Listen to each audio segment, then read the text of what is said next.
Good morning बच्चों, फिर से स्वागत है आपका बायोलॉजी की क्लासेस में। देखिए, हम बात कर रहे हैं आपके चैप्टर नंबर जो 16 नंबर चैप्टर है आपका। 16 नंबर चैप्टर की बात जो है हमारी चल रही है plant tissue culture. Plant tissue culture, plant tissue culture, plant tissue culture. तो इस चैप्टर की हमारी जो बात है वो अभी चल रही है। हम विस्तार से बात करेंगे आगे वाले टॉपिक की, जिसका आपके नाम है पादप उत्तक संवर्धन के, पादप उत्तक संवर्धन के अनुप्रयोग एवं उपलब्धियाँ, अनुप्रयोग एवं उपलब्धियाँ। पादप उत्तक संवर्धन के अनुप्रयोग एवं उपलब्धियों की हम बात करेंगे। Applications and achievements of plant tissue culture. सबसे पहले बात करते हैं उत्तक संवर्धन तकनीक जो है वो वानिकी, किसके अंदर, वानिकी वन क्षेत्र के अंदर, इसके अलावा कृषि क्षेत्र के अंदर, किसके अलावा कृषि क्षेत्र के अंदर, बागवानी के अंदर, तथा औषधि निर्माण की अगर हम बात करें, किसकी बात करें, औषधि निर्माण। इन क्षेत्रों में इस पादप उत्तक संवर्धन के जो है वो काफ़ी उपयोग है। वानिकी, कृषि, बागवानी, औषधि, इन क्षेत्रों में जो हैं उत्तक संवर्धन के जो हैं वो कार्य हैं। देखिए, आगे हम बात करते हैं कि कौन कौन से क्षेत्र हैं जिनमें ये महत्वपूर्ण अपना योगदान देते हैं। पहला, सूक्ष्म प्रवर्धन।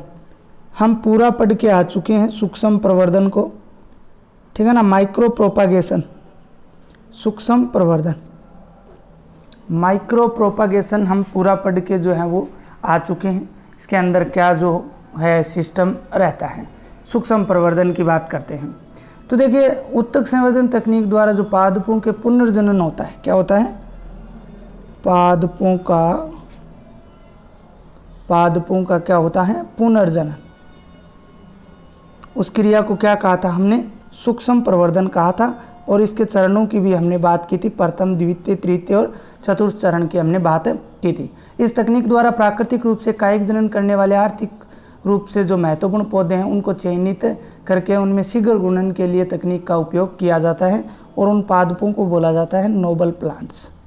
क्या बोला जाता है उन पादपों को, नोबल प्लांट्स। भाई, जो आर्थिक रूप से हमारे लिए महत्वपूर्ण है उन पादपों का चयन कर लेते हैं जिनको नोबल प्लांट्स बोला जाता है, और उनमें वृद्धि और गुणन है वो तेज़ी से करवाया जाता है। इस तकनीक के द्वारा जो है बहुत ही कम समय व कम स्थान में अधिक संख्या में पौधों का उत्पादन जो है वो किया जा सकता है। क्या किया जा सकता है, कम समय लगता है, कम समय में अधिक पौधों का जो है उत्पादन जो है वो किया जा सकता है। अधिक पौधों का क्या किया जा सकता है, उत्पादन किया जा सकता है। इसके अलावा अगर बात करें इस तकनीक के उपयोग द्वारा कुछ उदाहरणों की अगर बात करें तो आर्किड्स के पौधे हैं, किसके पौधे हैं, आर्किड्स के पौधे हैं, किसके पौधे हैं, आर्किड्स के पौधे हैं। इसके अलावा अगर हम बात करें आर्किड्स के अलावा आर्किड्स के पौधे जैसे उदाहरण की बात करें तो कटेलिया है, कौन है, कटेलिया है, सिम्बिडियम है, कटेलिया है, सिम्बिडियम है। इसके अलावा डेंड्रोबियम है, क्या है, डेंड्रोबियम, डेंड्रोबियम है, वांडा है, ठीक है, आदि जो हैं कौन से आर्किड्स के पादप हैं। इसके अलावा शोभाकारी पादपों की अगर बात करें उनका उत्पादन भी अधिक इससे किया जा सकता है, जैसे जरबेरा, जैसे कौन सा, जरबेरा है, गुलदाउदी है, जरबेरा है, गुलदाउदी है, कार्नेशन है, ठीक है, बिगोनिया है, आदि का बहुगुणन जो है वो इसके द्वारा किया जा चुका है। इसके बाद में हम 2 नंबर बात करते हैं, ये तो सूक्ष्म प्रवर्धन की बात होगी। 2 नंबर है विषाणु मुक्त पादप पुनर्जनन। विषाणु मुक्त पादप पुनर्जनन, विषाणु मुक्त पादप पुनर्जनन, regeneration of virus free plant. Regeneration of virus free plant की बात करते हैं तो अनेक पादपों में वायरस तथा फाइटोप्लाज्मा से वो क्या होते हैं, संक्रमित होते हैं। पादप जो हैं वो किससे संक्रमित होते हैं? वायरस द्वारा क्या होते हैं? संक्रमित होते हैं, या फाइटोप्लाज्मा द्वारा क्या होते हैं? संक्रमित होते हैं। अतः कायिक प्रवर्धन के समय वायरसों का नव पादपों में आसानी से संचरण हो जाता है। जो नए पादप बनते हैं उनमें इनका क्या हो जाता है? संचरण हो जाता है, जिससे वो रोगग्रस्त हो जाते हैं, अपनी वृद्धि जो है वो नहीं कर पाते हैं। इन परिस्थितियों में क्या करते हैं? परंपरागत जनन विधियों इस प्रकार से पादपों में वायरस अथवा फाइटोप्लाज्मा से जो छुटकारा है वो हम इस पादप उत्तक संवर्धन से पा सकते हैं, लेकिन पुराने ज़माने में ऐसा नहीं था, इनसे छुटकारा जो है वो नहीं मिलता था। तो ये टॉपिक इसलिए विषाणु मुक्त पादप पुनर्जनन की क्रिया में भी पादप उत्तक संवर्धन जो है वो अपनी महत्वपूर्ण भूमिका निभाता है। और ऐसे पादपों में किस प्रकार से किया जाता है?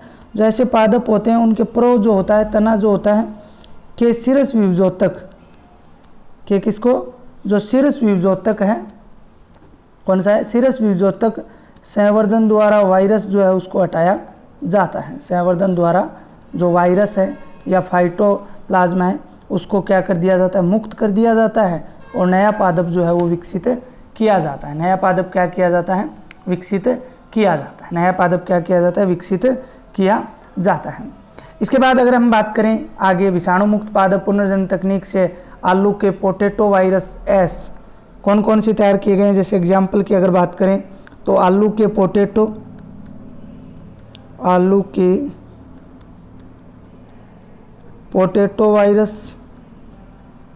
वायरस एस, इसको शॉर्ट में बोलते हैं PVS। तथा दूसरा उदाहरण बात करें तो पोटैटो वायरस एक्स, ये हो गया DVX। क्या हो गया? DVX। मुक्त पादप जो है वो तैयार किए जा चुके हैं। मुक्त पादप क्या किए जा चुके हैं? तैयार किए जा चुके हैं। इसके बाद में हम 3 नंबर बात करते हैं। 3 नंबर जो है वो है कृत्रिम या संपुटीकृत बीज उत्पादन। कृत्रिम आप लोग जानते हैं आर्टिफिशियल, या संपुटीकृत बीज उत्पादन। कृत्रिम या संपुटीकृत बीज उत्पादन, ठीक है।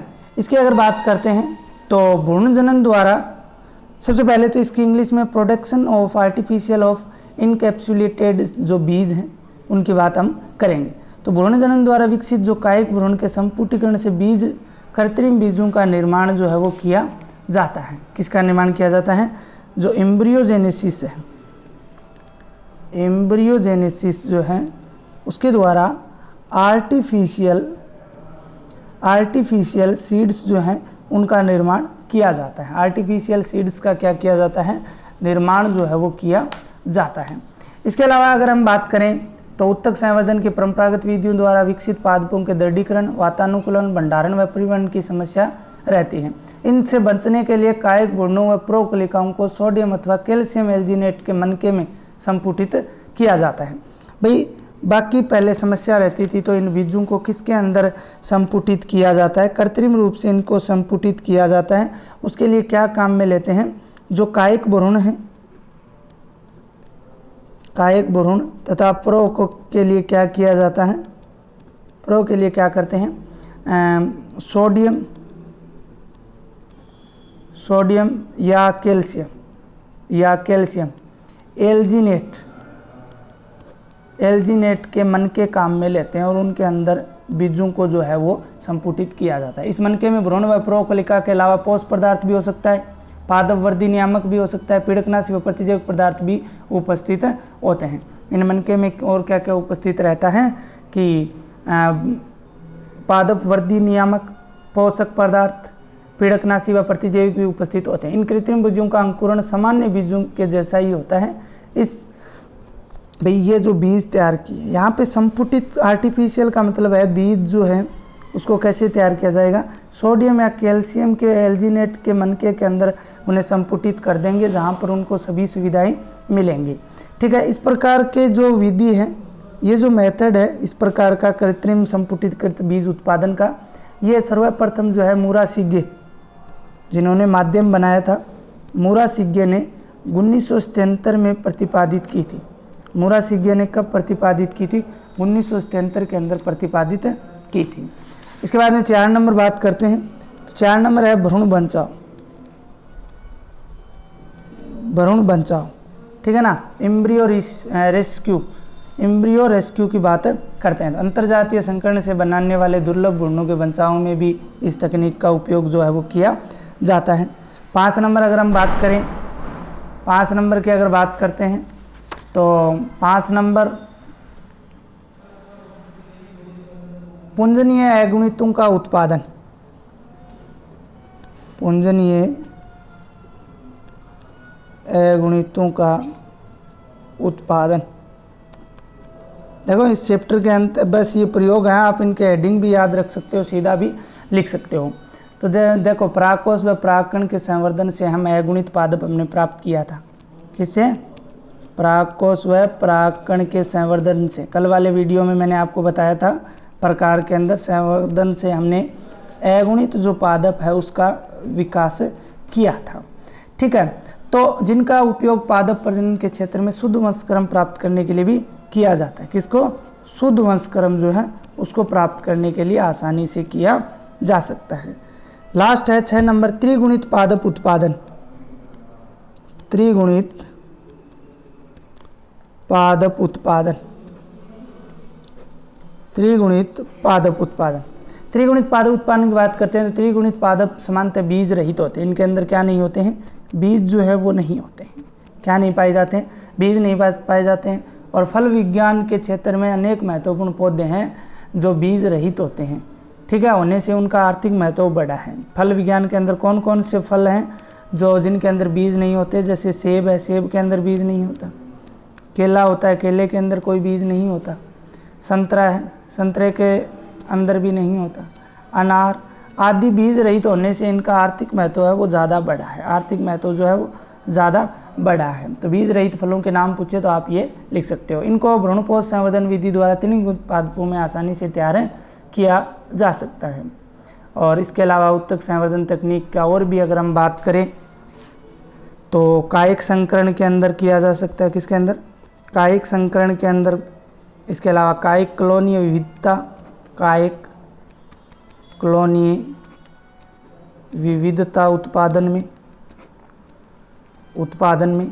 इसके अलावा जनन दरों संरक्षण में, जो प्रोटोप्लास्ट है उसके संरक्षण में, कंजर्वेशन ऑफ प्रोटोप्लास्ट। तो प्यारे बच्चों, इस प्रकार से हमने आज पादप उत्तक संवर्धन के अनुप्रयोग एवं उपलब्धियों की बात की, जिनका अध्ययन जो वानिकी, कृषि, बागवानी और औषधि के निर्माण में सहायक होते हैं। पहला सूक्ष्म प्रवर्धन की बात की। 2 नंबर हमने विषाणु मुक्त पादप पुनर्जनन की बात की। तीसरा कृत्रिम या संपुटीकृत बीज उत्पादन की। चौथा एम्ब्रियो रेस्क्यू की भ्रूण बचाव। 5वां पुंजनीय अगुणितों का उत्पादन के बारे में पढ़ा। 6ठा त्रिगुणित पादप उत्पादन के बारे में। और कायिक संकरण, कायिक कॉलोनीय विविधता उत्पादन और जनन द्रव्य संरक्षण की बात आज के इस वीडियो के अंदर हमने की है। कल वाला जो हमारा वीडियो रहेगा जिसका टॉपिक का नाम मैं आपको बता देता हूँ, पौधों में जीन स्थानांतरण की विधियाँ। बहुत ही अच्छा टॉपिक है, पौधों में जीन स्थानांतरण की विधियाँ।